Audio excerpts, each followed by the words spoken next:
Bonjour tout le monde, Actu Matos cette semaine.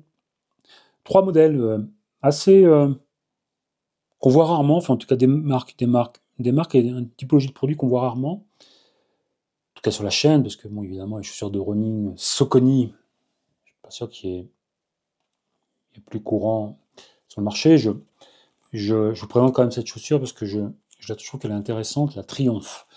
Triumph de Saucony, 23e édition. Alors je vous la montre comme d'habitude, je ne ferai pas de test détaillé sur ce produit. Par contre, il y aura un article de test sur runmag.fr. Je trouve très stylé. Vous pouvez regarder, hein, elle est assez épurée, stylée. Le bleu pourrait être plus travaillé, mais j'en parle parce que, alors déjà, donc, ce type de chaussures, pour moi, c'est ce qu'il y a de mieux. On parle beaucoup des chaussures carbone, mais on va pas chipoter, hein. On n'est pas à 1 ou 2% de perf quand on fait de la course à pied, même quand on a un objectif de marathon. Par contre, on a besoin de confort et aussi de durabilité. Je pense qu'ici, on a une chaussure qui répond à ces deux critères principaux sur une chaussure de running. Et je vais en parler aussi parce que pour la première fois, je crois, hein, chez Saucony, même ailleurs, sur un modèle plutôt assez pas haut de gamme, mais pas élitiste, on a du play-bas sur la mousse. On a, alors, la marque appelle ça PWR, Power Run, PB, comme P-bas. En général, c'est le VA, hein, la plupart du temps. Non, non, je me trompe, en fait, chez Saucony, c'est un TPU infusé, mais en général, sur les chaussures un peu polyvalentes, c'est de l'EVA sur le marché, et le P-bas est destiné, réservé aux chaussures élites, parce que c'est très efficace, c'est très moelleux, il y a un super rebond, et en général, c'est associé à une plaque carbone. Alors ici, il n'y a pas de plaque carbone, donc c'est un P-bas qui est plus, on va dire, qui est plus ferme, pour avoir un peu de stabilité évidemment, mais en même temps, bon voilà, la chaussure elle est capable de réagir. Et on va voir ce que ça va donner, parce que moi je ne vais pas la tester, c'est pas moi qui vais la tester, c'est quelqu'un d'autre dans l'équipe. Mais je voulais vous la montrer, et puis pour parler de quand même cette nouveauté, parce qu'on a du Pays-Bas, vous avez compris, sur cette Triomphe 23. 23.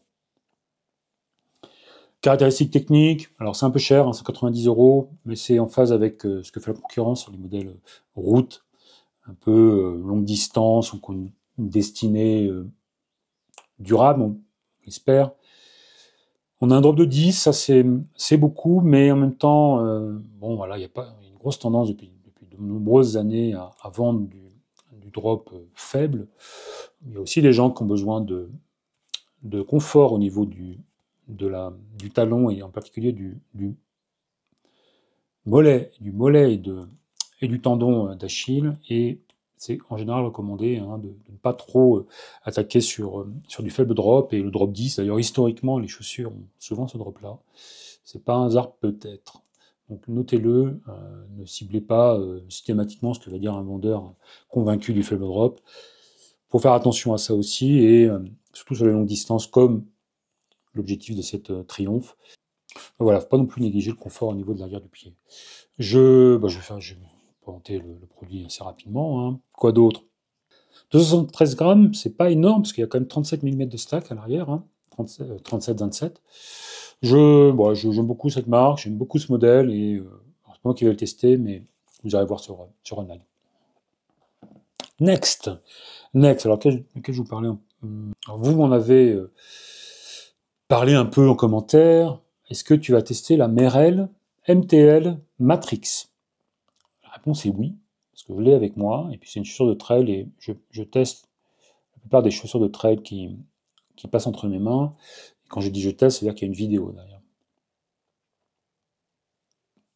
Merrell a pas mal évolué ces derniers temps en termes de design et aussi d'architecture. On a ici une chaussure, alors vous voyez la mousse là, je pense que c'est un EVA un peu, ça ressemble un peu à ce que fait Brooks sur certains de ses modèles.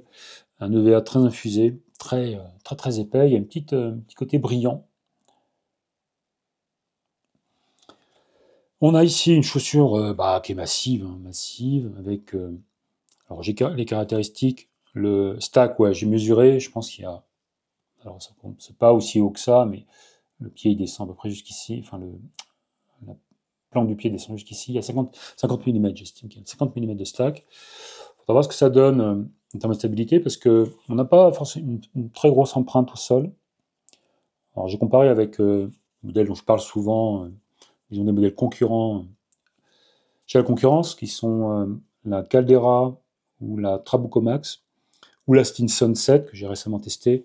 Il y a presque 6 cm de moins ici en largeur au pied. Donc, pour un stack comme ça, j'ai un peu peur de ce que ça va donner sur le terrain en termes de stabilité, même si là, en termes de stabilité de poser au sol, même si la semelle est quand même, me semble, assez rigide, contrairement à ce qu'on pourrait imaginer visuellement. Elle a l'air assez ferme et assez rigide. Voilà, donc je ferai un test détaillé de ça. Je voulais dire aussi qu'on a ici une tige Matrix qui est plutôt travaillée. Je suis assez fan du look des modèles récents chez Merrell. Ici, j'ai, alors, pour le coup, comme le moment à l'opposé de la gamme, la Skyfire chez Merrell.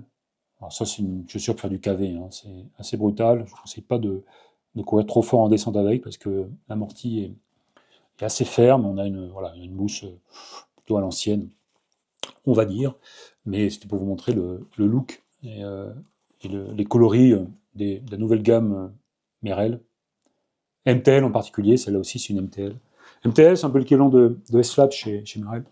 Donc des chaussures, des produits plutôt plus racés, avec un objectif perf ou de qualité, avec le prix qui est avec, parce qu'on a 200 € sur cette MTL Adapt Matrix. Je pense que l'accroche va être excellente. On a du Vibram, mais avec un ajourement, une libération de la gomme ici pour aérer la semelle, mais globalement aussi, je pense, pour proposer une bonne accroche dans le gras, avec des crampons Vibram qu'on connaît pour leur efficacité. Enfin, en tout cas, c'est ce qu'on dit. J'ai jamais fait de test de friction ou d'adhérence des différentes gommes du marché. Ça serait bien un jour de le faire. Personne ne l'a jamais fait, j'ai jamais vu ça. Vibram profite de cette image de marque d'une accroche incroyable. Bon, voilà. Sur le terrain, moi, je trouve que je suis en général en confort, en sécurité avec, mais peut-être qu'un jour, il faudrait mesurer ça d'ailleurs. Ouais. L'accroche des gommes. Test très prochainement de cette MTL Adapt Matrix. Et je veux terminer cette Actu Matos, cette présentation, avec. Alors là, pour le coup, c'est une marque qu'on voit assez peu en France, sauf dans une catégorie de la population, des coureurs qui sont historiquement adeptes des faibles drops ou des chaussures assez radicales. Innovate. Dans le commentaire, si vous me connaissiez avant, alors je pense qu'il y a beaucoup d'entre vous qui connaissent Innovate. C'est une marque anglaise qui a un ADN, une histoire autour de la course d'orientation et des courses de. Alors, le fell running en Angleterre, hein, en Angleterre, il n'y a pas vraiment de montagne, sauf en Écosse, et encore. Dans le Lake District, dans le nord de l'Angleterre, un peu sous l'Écosse, il y a une région très vallonnée, très humide, où il y a une histoire une histoire de la course de montagne qui s'appelle fell running, fell running, c'est un mot d'origine assez anglais, mais je crois qu'en norvégien on dit un peu la même chose. Fjall, fell, c'est les collines, c'est les montagnes.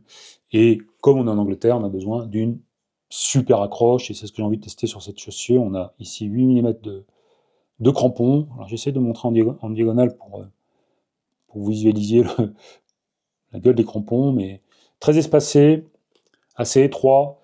Je pense qu'il n'y a pas beaucoup mieux en termes d'accroche dans le gras. On peut parler de Vibram, mais là, la gomme va être aussi très, très, très molle, très, très collante. Là, je joue avec les crampons, moi, je peux les bouger, les tordre quand j'appuie dessus. Voilà, j'ai envie de tester ça. C'est une chaussure qui a une construction assez classique, hein. Vous voyez, des grands renforts TPU, pas d'innovation particulière au niveau de la tige. On a une sorte de nylon qui a l'air résistant, mais surtout c'est traversé de bandes en TPU ici qui devraient garantir un peu de costaud, de durabilité. Il faudra voir, tout ce point de vue, moi je teste jamais ça, donc bon, ça sera coup feeling, mais je vais surtout tester l'accroche, les sensations de confort et de maintien, la stabilité qui à mon avis doit être excellente, et puis cette mousse qui est quand même assez molle. Et je vais aller voir sur le terrain aussi ce que ça donne sur mes sentiers, les sentiers où je cours à la Toussuire. Alors bon, il a pas plu depuis 15 jours, 3 semaines, donc, parce que ça va donner au niveau du test, ou comment valider cette accroche dans la boue, mais bon, voilà, on fait avec ce qu'on a. Ou bien je prends un billet d'avion pour Birmingham, là-haut, dans le nord de l'Angleterre, faut voir. Je vous invite à commenter, à poser vos questions.